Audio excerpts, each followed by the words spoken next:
beautiful Rolex caliber 1530. It's an automatic. It's got a sweep second hand, and it runs at 18,000 beats per hour. 18,000 beats per hour, and it's got a power reserve of 44 hours, which is not too bad. The mainspring for this is actually a 1.3 wide, I'd say, and the strength is 0.12 millimeters. So the length is 11. I think that's in inches, not centimeters. But anyway, this watch, the earlier video I did, I was showing how this thing was stripped down to nothing, and now in this video I'm going to be reassembling this 1530 movement, and it goes into a Rolex Oyster, Perpetual, Explorer, Precision, Swiss, and it's gold, Jerry. So it's a very, very nice watch, and I've got the previous video on how to disassemble it that I made. It shows the watch, the case, and everything else. So here I'm just examining the plate here. This is the lower plate for the watch, and it's I'm trying to be very careful with it. I've got the one glove thing happening, so that's my Michael Jackson look. So I'm tightening it up in my Myers number 58 movement holder. Yes, and I'm not sure if there was 1 to 58, and they just decided, okay, 58, that's good enough. So this watch was given to a relative of mine, and it was presented to a gentleman from the Calgary Power Limited, and it said 1936 to 1974. So the person retired in 74 and got this very nice gold watch. So the dimensions of this watch, it's a 28 millimeter watch, which is small for nowadays, I guess. So, but 28's starting to come back into fashion. I think people are looking at watches that are 40, 42, 44, 42. I've got some big watches, Citizen watches. The Eco Drive dive watch I have is a 44, so that's crazy big. You have to have a wide wrist to wear one of those watches. So the first thing I'm doing with this movement is I'm going to be reassembling the winding mechanisms. So this is always very interesting and very difficult. So a little trick I do here is I take a piece of Rodico, a little small slice of Rodico, and I put it on the underside of the movement, and that's going to hold the crown wheel and the ratchet wheel. The crown wheel? No, the ratchet wheel. I think it's called the crown wheel. Anyway, it's going to hold the crown wheel in place, and it's going to hold the clutch wheel in place as well. That will, and then it'll hold the clutch lever. So when I put the clutch lever on top and I integrate that into the indent in the clutch, then that clutch gear won't fall out the other side. So I want to put these in place nicely, and then I want to in fact put the stem back in. So I sound like I'm going far away, but I'm just gonna go reach over and grab my watch repair manual and make sure I've got the right names for stuff as I'm talking here. So it's very precise work, and of course when you put the gears back in, you've got to make sure they're in the right order or the right dimension, right? Because if you got it in the wrong dimension, then you've got a significant issue, right? So the let me look closely and see what I got here. What do I have here? What do I have here? That's my Apple Ultra watch, by the way, that you just saw. So I have I'm trying to find the winding mechanisms. Okay, so that was the winding pinion is the first thing you see as you put your stem in, and then it goes from the winding pinion into the clutch, right? So, and the winding pinion, if it was I think the clutch is at 90 degrees to the winding pinion. And then in this case here, you've got another intermediate wheel that allows you to connect with the I think it's the seconds hand, or the minute wheel that it connects with. So So right now I want to make sure that that clutch lever is working. It's in place and it's not going to totally screw me up here. So doing these setting mechanisms is tough. So you can see how it's winding there. I'm just making sure that that is actually winding properly. And I'm flipping through my books right now, and I've got the clutch lever is the one that sits into the clutch, right? And then there's a set lever that it interacts with. And then there's a spring, that's the clutch lever spring that holds it in place. So that's the clutch lever spring I'm installing right now. And then I'll install the clutch lever shortly after. So I'm using my $1 million stick. So this is the stick I got. It's the Bergeron, the Bergeron. I like Americans pronouncing it. Bergeron. The Bergeron 7010 polyamide, not polymade. Polyamide plastic stick. Very resistant watch tool. It's a very resistant watch tool. It's amazing. Now continuing on, that's that is the clutch lever. So the clutch lever goes in there, and then you've got to, when you put that clutch lever in, you've got to take that spring and kind of move it aside and then lean it against the side of the clutch lever. This is the tricky part because you don't want the spring to fly out. So you can see I'm just sort of nudging it over with my very expensive Bergeron stick. I like the fact I bought a stick. So anyway, that stick is pretty handy because that wide base part of the stick is great for holding springs in place. So I think Mark, I'll just throw Mark's name in there. And I saw Mark using one on a 7750 Valjour movement, which I still have to put together. I'm still waiting for a mainspring from cousinsuk.com. I think it's lost in the mail, and I think Monday I'm going to order a brand new one because I can't wait anymore, and I'll see if I can get my money back. So, and if I can't, then I've got to have to fix another 7750 Valjour because I'll have an extra mainspring if it shows up ever. So I've got it in place right now, and this is the worry right now is that it's pushing against that clutch lever, the clutch lever spring, and I've got to put the cap back on the bottle. So that cap is called the setting bridge. So the setting bridge goes on top, but before I do that, I'm going to throw in the minute wheel, right? Because I want to make sure that the minute wheel is in place. Is it the minute wheel? That is the minute wheel, and this is a gold minute wheel. I mean, geez, that's pretty impressive. So it's a gold minute wheel going in there, and now I've got the setting bridge that I'm putting on top here. I'm just readjusting my camera, and this is, I want to put this in place very quickly so that the clutch lever spring doesn't fly out, right? I'm a really good boy today because I've got my book open and I'm looking down at the part names. I can't even remember people's names, so I tend not to talk about what part I'm putting together when I'm doing pocket watches. But anyway, I figured I'd be a good boy here and tell you exactly what I'm doing here. So, and there I've got this world's smallest wheel, and it's the intermediate setting wheel. It's called. That's the intermediate setting wheel, and it engages with the minute wheel. So it goes in at an angle, and it engages with the clutch and the minute wheel. So it's the intermediate setting wheel, which is kind of cool, right? And so I'm putting that in place. I'm grabbing the world's smallest screw so I can screw down the setting bridge here. It's not easy to do, so it's a very beautiful Rolex movement. I like the fact it says Rolex all over it, right? So I'm doing this work for a family member, and I hope they're quite happy because Dad is working hard on a Rolex watch. Look at that, eh?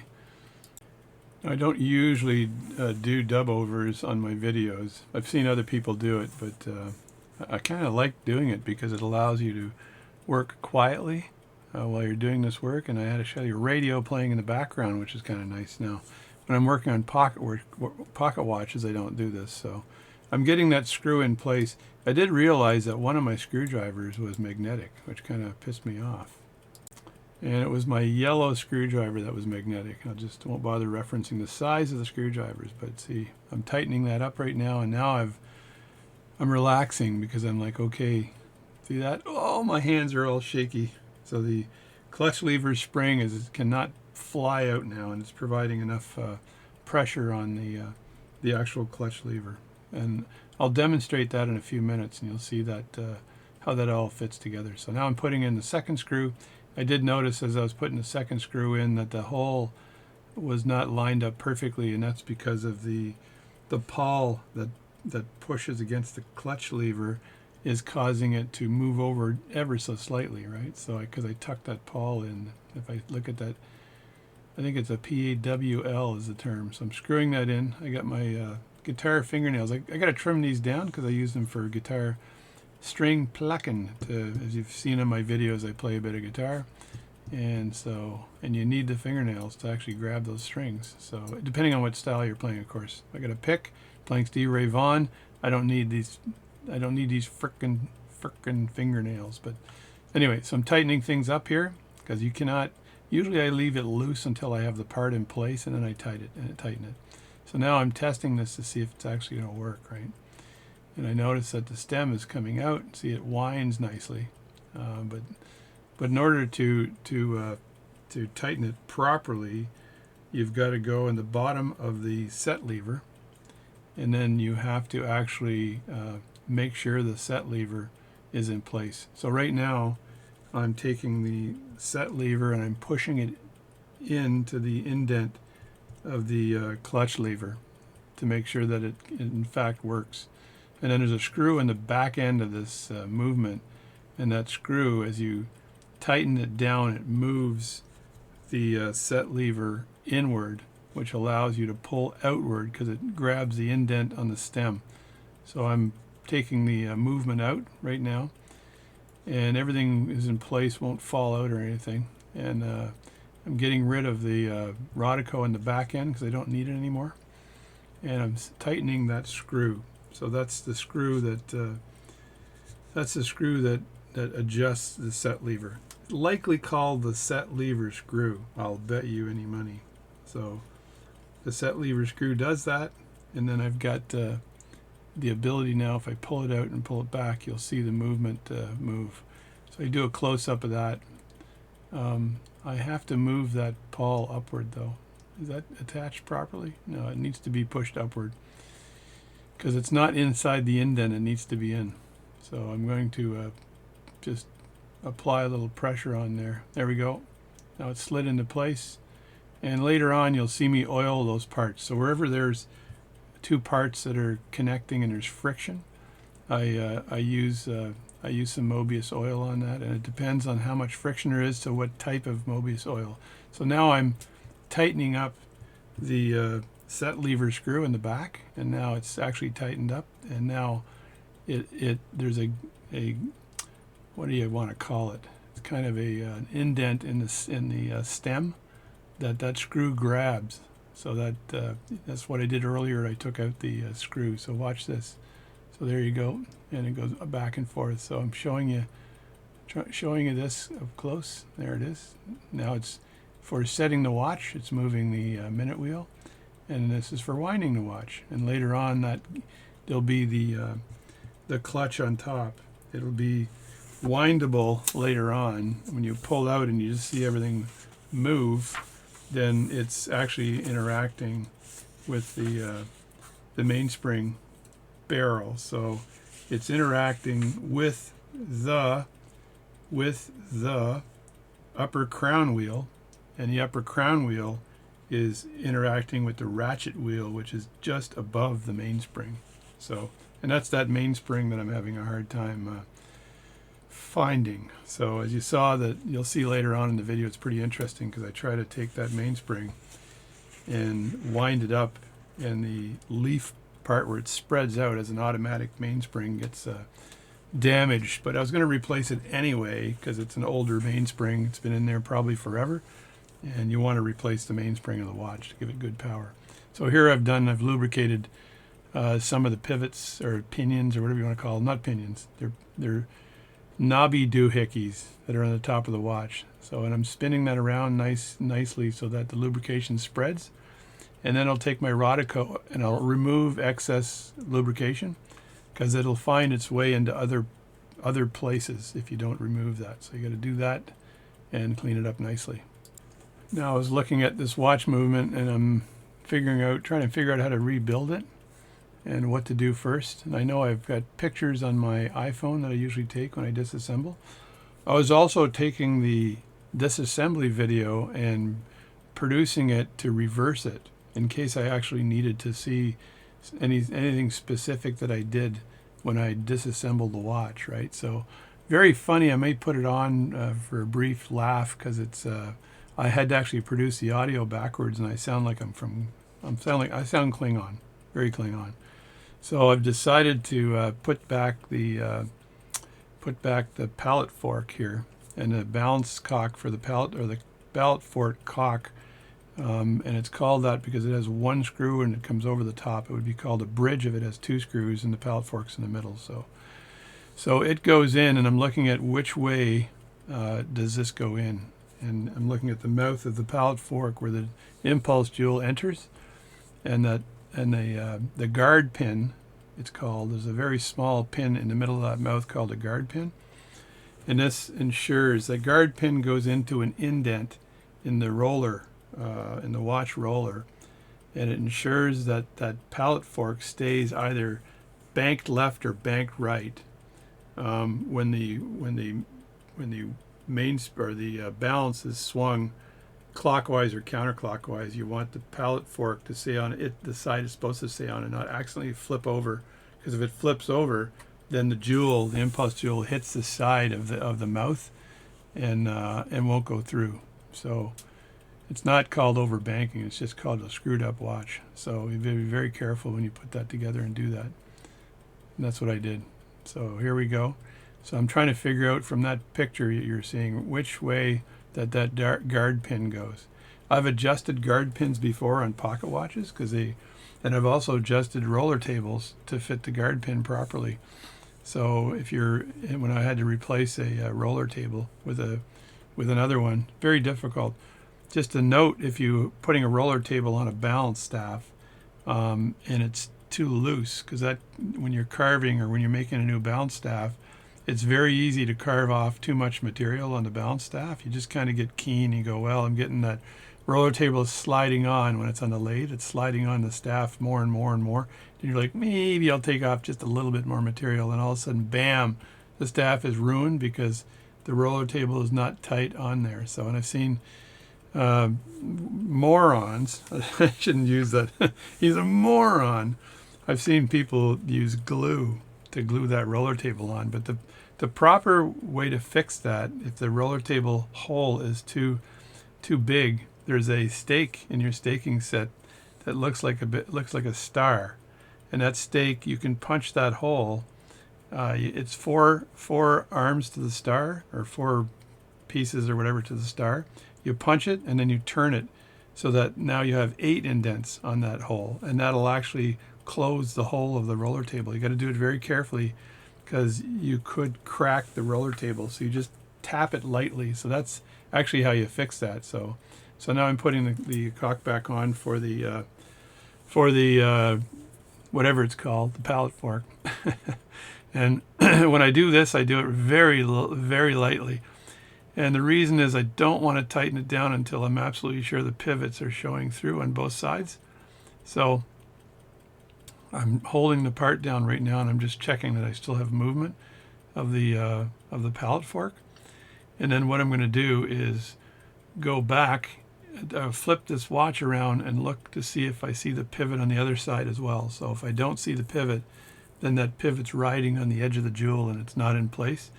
And when I close that, so I put some 9415, I think. I put that on the jewels themselves for the pallet fork, and it's specifically made to help with the when the pallet fork is hitting the feet on the escapement. It provides less friction as it goes through, as it ticks back and forth, and it grabs and releases. So here I'm tightening it down. I'm using the amazing stick again, the amazing stick. And I've got the other side of the amazing stick, and I'm using that to actually make sure I've got movement of that pallet fork and there are no issues. So it's good, it's in place. It was cleaned earlier, by the way, so I did not throw the pallet fork into the cleaning machine because I wasn't sure whether the solution I used in this cleaning machine would impact the shellac on the pallet fork, and I don't want that shellac to loosen. But I know if I use lighter fluid, the lighter fluid does not impact the shellac on the pallet fork or on the impulse jewel whatsoever, which I'm amazed with. So now I'm pointing at that setting on the top, and that's where that jewel came from. And if you recall, you guys were yelling at me, telling me, the jewel is on the mat, the jewel is on the mat. And I looked at the video again at 33 minutes and 1 second, and sure enough, the jewel was on the mat. Now, the funny story about that I couldn't say after I made that previous video is that I took my gel cushioned watch movement holder that you saw in the earlier video. Here I'm putting the escapement back in and making sure it's in the right way, and it's actually it's low. It's in low because it has to interact with the pallet fork. So I'm making sure I've got it in low like this. But I took that jewel pad and I went into my my watchmaking, my very expensive $1,000 watchmaking desk that I've bought. You put it on your desk, and it's used for doing work on watches. I'm not using it on this watch today, but I looked in where I put it, and I moved the gel pad out of the way, and sure enough, that frickin' jewel and the frickin' setting were sitting on the bottom of that wooden thing. So you guys actually helped me, because if I hadn't have seen that, I would have had to hunt for that specific jewel. I still need to go and look and see if I can find one of the locking clasps or whatever they're called. So those I still need to find one of those. It looks like they're gold, but they're probably brass. I've made them before out of brass. Very difficult to make one of those, but I actually have made one of those. I was desperate to find one, and I could not find it anywhere. I was doing work on a lady's watch, which I hate working on, by the way, so don't send me ladies' watches. So there's the next wheel here, which would be the fourth wheel, I believe, before it hits the escapement. And I'm trying to make sure I get the right wheel in there. Now, one of the pivots for the wheel goes all the way up through the plate that I'm going to put on top, and then I've got another wheel that sits on top of this, and this is a Rolex special. Now, moving right along, that's a cow doing watch work. Moving right along. I've got to be the morning after. No, I've got to put that wheel in now. And it's not difficult to throw these wheels in. You just have to make sure that your pivots, again, are going through the jewel holes. I think the escapement wheel is the only one that's capped on this side, so the balance would be capped. The pallet fork wheels are not capped, but I don't think they're capped. I'll have to look at the movement again, but the escapement wheel is capped. And then I put the fourth wheel in, then I put the third wheel in, and that third wheel, there is a wheel that goes on that friction fits on top of the pivot of that third wheel. That's the one you saw me take off before. And that particular wheel actually interacts with a shaft with a small pinion on the bottom that actually is used for the second hand. It's used for the second hand movement. So this wheel here is actually turning that pinion, and then that pinion with a long shaft goes all the way through to the other end of the watch and sticks out of the cannon pinion. So the cannon pinion's got basically an opening to allow that wheel to come through, right, for the center wheel. So you put the center wheel in, and then that wheel goes through that center wheel and sticks up and interacts with that intermediate wheel that's on top of the other wheel, on top of the third wheel, if you look at wheels. So I'm oiling the actual opening for where the center wheel goes in. Put a little bit of oil on that. And again, I'm probably going to get rid of any excess oil, or am I? Yeah, I am. Because whenever you oil these, if you're not careful, you get a little bit of excess oil. So you just get rid of it so it doesn't migrate to other parts of your watch and cause problems. So, and I'm also, while I was there, I said, let me put some oil in here too.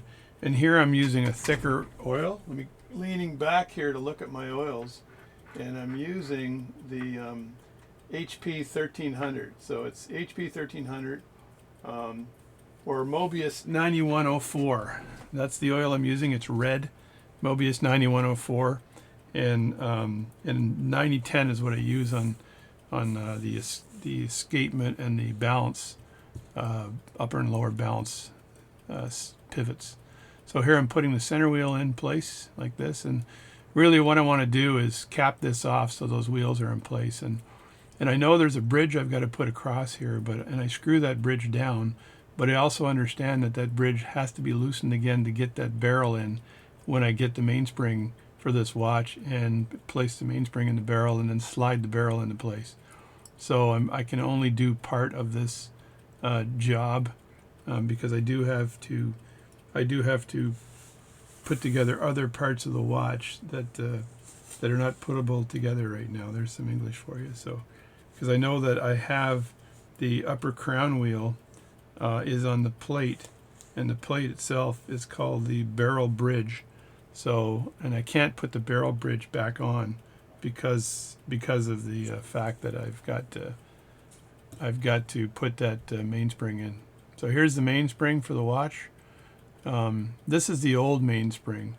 Now, I think I screwed up. So when I wound this into the barrel, there's the barrel. I look at the direction the mainspring is winding, so I make sure that I set the winding mechanism up and I wind it in properly. Now, I don't do a bad job winding it in, but the very edge of that snake fork that you're looking at in the mainspring caught the edge of the winding mechanism, and it loosened it and then snapped it off, which is like, okay, that's not good. So, but however, I usually will replace the mainspring anyway, because they're like $20 for another mainspring, and you want to have as much power as possible on a watch when you're servicing it, so you can get the actual watch lasting the 44 hours it claims to have for the power reserve, right? So this watch is likely it was probably built from the 1965 to 1972, I think, or whatever that retirement date was. It was probably a 1970 Rolex, I'd say. So I've got a very nice Bergeron winding tools here for mainsprings that I got from a gentleman. I bought them from him, and I said, okay, I'll probably end up having to use these things. And I'm just farting around with it right now to make sure that I totally understand how to use this thing before I apply it to the problem. Now, one of the harder things to do is to make sure that mainspring, where it hooks onto the center arbor, there's an opening, and that opening has to hook onto that winder that you see next to my black gloved hand.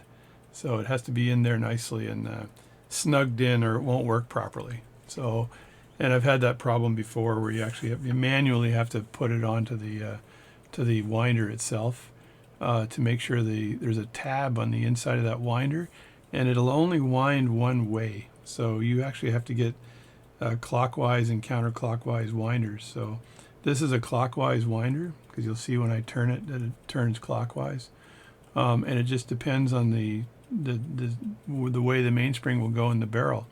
Now, most of the automatic watch movements nowadays, the mainspring goes into the barrel. If you look down in the barrel like I had before, it spirals clockwise, right? So you have to look at the way it's spiraling, because you kind of put it into the winder the opposite way. So here I'm just fitting the winder into the barrel to make sure I've got the right winder to pop the mainspring into the barrel. And you'll see how I do that later, even though I kind of screwed this up. I think I pop another one in. And I looked through a bunch of my mainsprings that I have. Like, I've got herds of mainsprings that are also mainly for pocket watches, but I had a lot of automatic mainsprings too, but most of them didn't have the right strength. So even though that the width of that mainspring is actually 1.3 millimeters, the strength actually has to be 0.12 millimeters, and I had a 0.10 millimeter mainspring, but I could have used that, but then you're not going to get the You're not going to get the amplitude on the balance. Once that mainspring is put in, it'll be slightly off. And because of that, you're not going to be able to regulate that watch very well because the amplitude will be lower than it's supposed to be. So you got to put the right mainspring in the watch. It was designed to be driven by a mainspring that has a strength of 0.12. And by strength, what I mean is if I were to pinch that mainspring, that'd be the width, the thickness, I'll say, of the mainspring, right? That's the strength of the mainspring, is the thickness. And the thickness of that mainspring combined with its width, and its width is how it sits in the barrel of 1.3, right? So it'll sit in the barrel there. That matters. And then you look at the length of that mainspring, and I think that the required length of this mainspring, I believe, is somewhere around 500 millimeters, somewhere around that 500 millimeter mark. And I think when I looked at the website that's called ranfft.de, ranfft.de, it's got the specs on this particular movement. So I'm looking at it in this family of movements, and actually it looks like it's about a 1960 design, and it's a Breguet hairspring on that thing, right? So that's the 1530 movement. So here I'm winding it in, and this is where I screw up. So you'll watch. So the tip here, I've always show in my videos, I show where I've had, I'll call them challenges, but actually they're just screw ups, okay? So I don't screw up on things that are of concern, like on wheels and parts and pivots and all that kind of crap. I have had fun with mainsprings before, but I've also been able to repair the mainspring as well. I show you later how I actually bend that mainspring again. I cut the end off of it, or snap the end off of it, and I take about an inch and a half of the mainspring, or an inch of that mainspring, and I bend it over itself. But to do that, you actually have to heat it up. So you have to temper that mainspring. You put it under a torch, and you anneal it, right? It softens the metal up. So here's where I screwed up. So as I kept winding here, I thought that mainspring would go in, and then when I looked at it carefully, I realized that the very small tab on the edge was hooked on there. And as I moved it around to get it unhooked, and kept winding it, it didn't like it. So that's all I can say. It was being a pain in the butt, and it was catching on the inside. So when I get my new mainspring, I'm going to be super, super careful with that to make sure that absolutely doesn't catch, and it winds in nicely.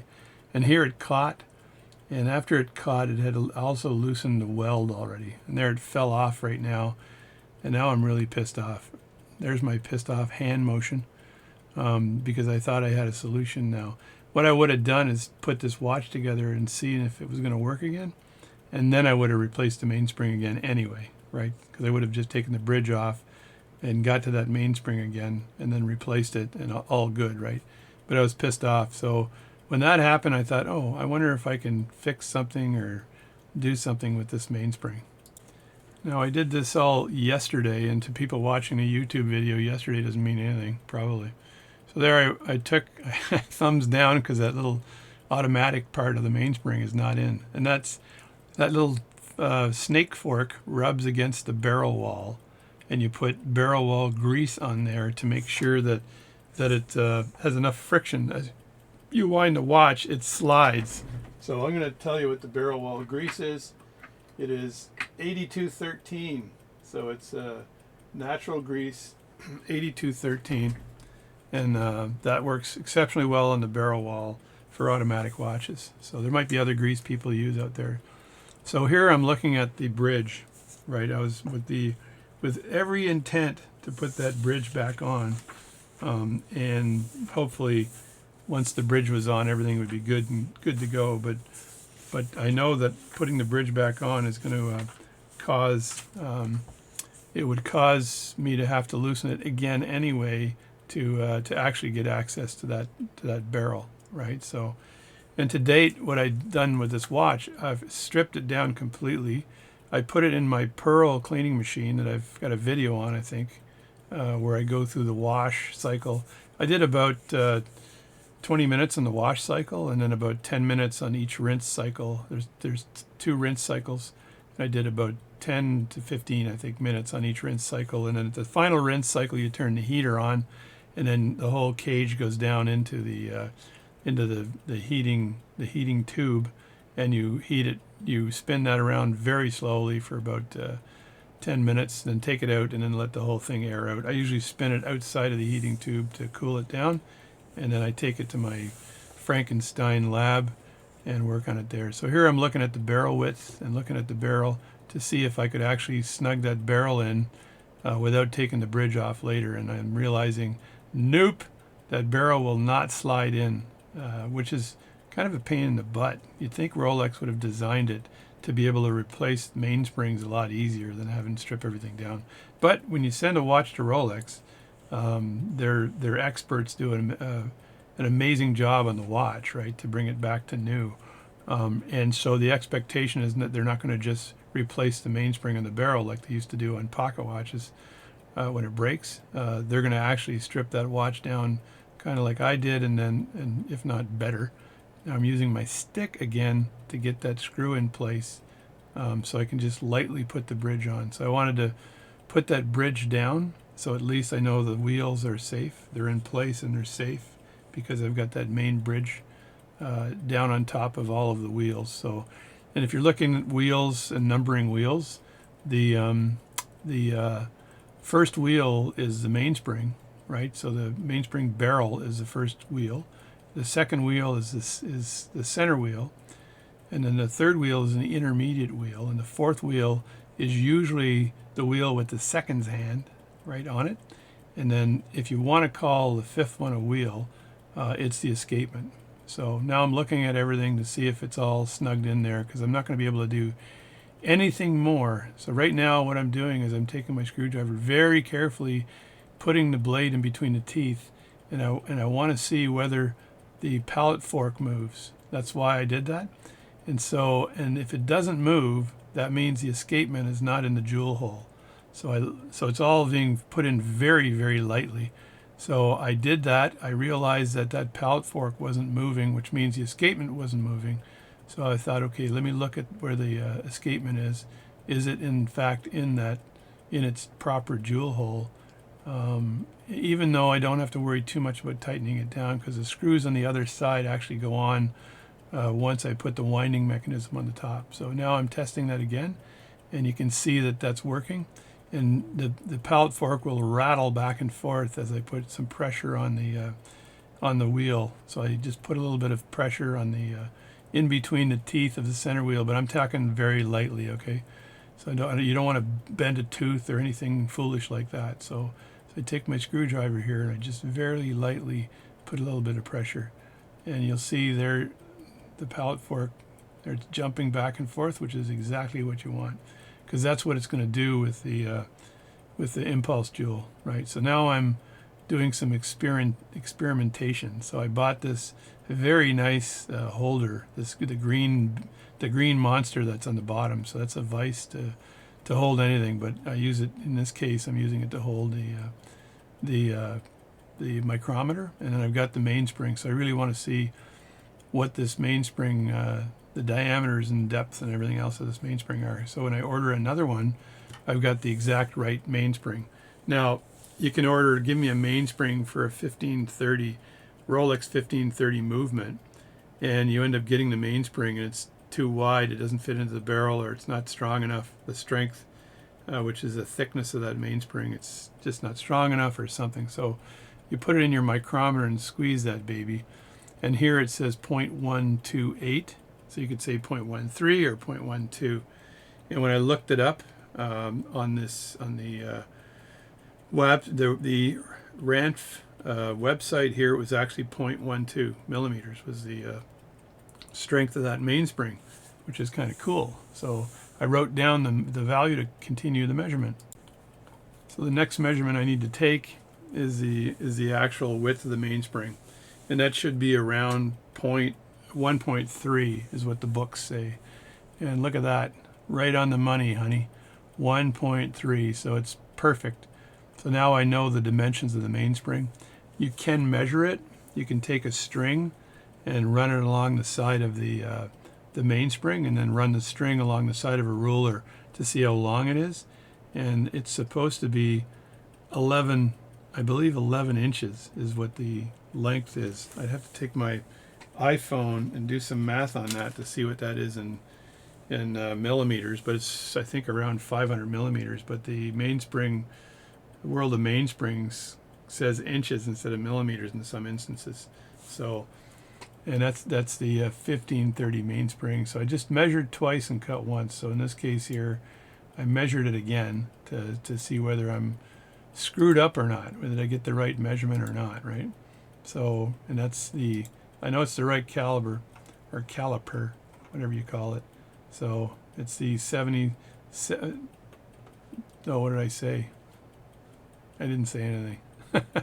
So now here I'm looking at all the mainsprings I have. I got like boatloads of mainsprings, and sometimes I'm lucky and I find the exact right mainspring for this, but here I've got some mainsprings that they're 120s, which is not good enough, right? So they're supposed to be 1.3 and they're actually 1.2, which is not wide enough, right?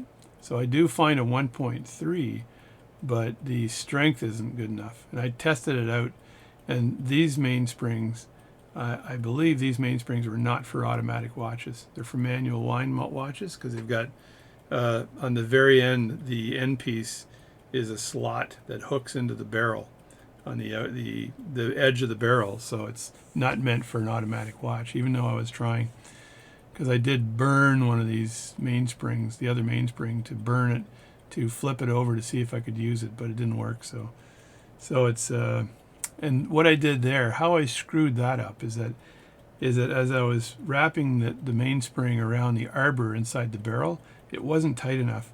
And so I took a pair of pliers and squeezed it ever so slightly, and I did it 3 times, and then I said, well, you know what, maybe I'll do it one more time.